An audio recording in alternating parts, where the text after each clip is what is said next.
এই সুরভি, কি করছো তুমি? বাঁশকরল দিয়ে মুরগির মাংস রান্না করছি। আচ্ছা, তাহলে আজকে রেসিপিটা সবার সাথে শেয়ার করো। আমরা খাগড়াছড়ি থেকে নিয়ে আসছি এগুলো। আজকে খাবো বাঁশ। আজকে খাবো আমরা টাকা দিয়ে বাঁশ।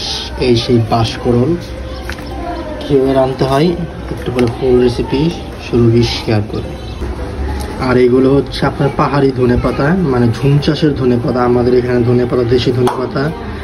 আর এগুলো দেখেন অনেক ডিফারেন্স, মানে যে সুন্দর ঘ্রাণ। এই যে আমরা নিয়েছি একটা দেশি মুরগি।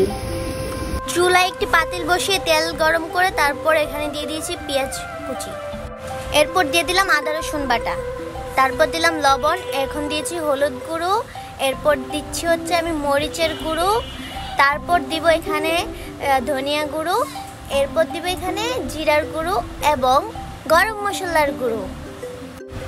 সুরভির গরম মশলা দেওয়ার পরে সুরভি দিয়ে দিল একটু পানি।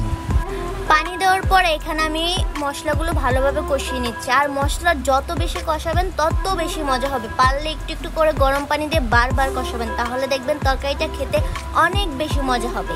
মশলাগুলো কষানো শেষ করে সুরভি দিয়ে দিচ্ছে আমাদের সেই মুরগির মাংসগুলো।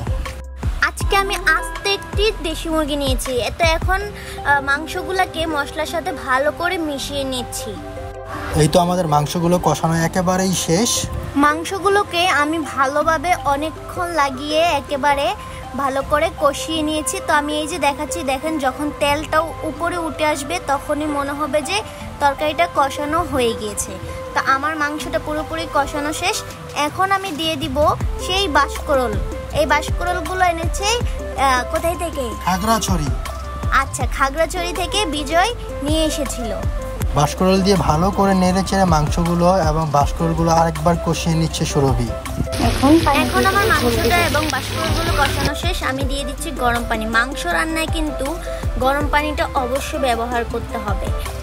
তারপরে এটা দেশি মুরগি, এমনি শক্ত, তাই গরম পানি তো অবশ্যই ব্যবহার করতে হবে, তাহলে মুরগির মাংসটা নরম হবে। এরপর আমি দিয়ে দিচ্ছি পাহাড়ি ধান্না মরিচ, যেটা দেখতে ছোট কিন্তু খেতে অনেক বেশি ঝাল, ঠিক আমার মতো। এবং এটার স্মেলটাও খুবই সুন্দর। এরপর আমি দিয়ে দিচ্ছি পাহাড়ি ধনেপাতা।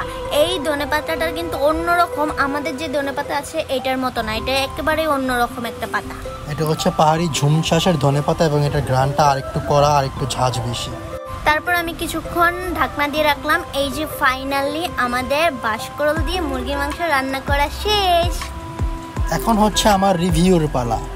মাশাআল্লাহ, দেখতে কতটা সুন্দর হয়েছে এবং লোভনীয়। ওফ, দেখেই জিভে জল এসে যাচ্ছে। এই যে আমার টেস্টম্যান, সে টেস্ট করে বলবে এখন লবণ ঠিকঠাক হয়েছে কিনা। তো সে বলতেছে লবণটা একটু বেশি লাগতেছে, আসলে কিন্তু না, এটা যখন পুরোপুরি আমরা খাবো তখন কিন্তু লবণটা বেশি হবে না। তো এরপরে এখন খাওয়ার পালা। এই তো বাঁশকরল নিলাম,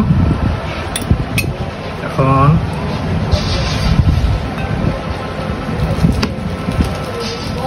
একবারে গলে গেছে, নরম হয়ে গেছে একবারে।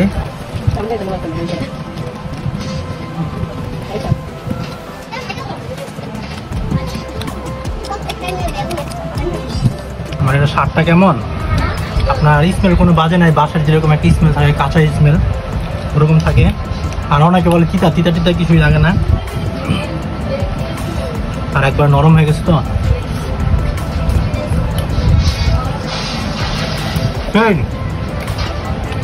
সেই স্বাদ। আজকে রাঁধুনি আমার wife. Thank you, thank you.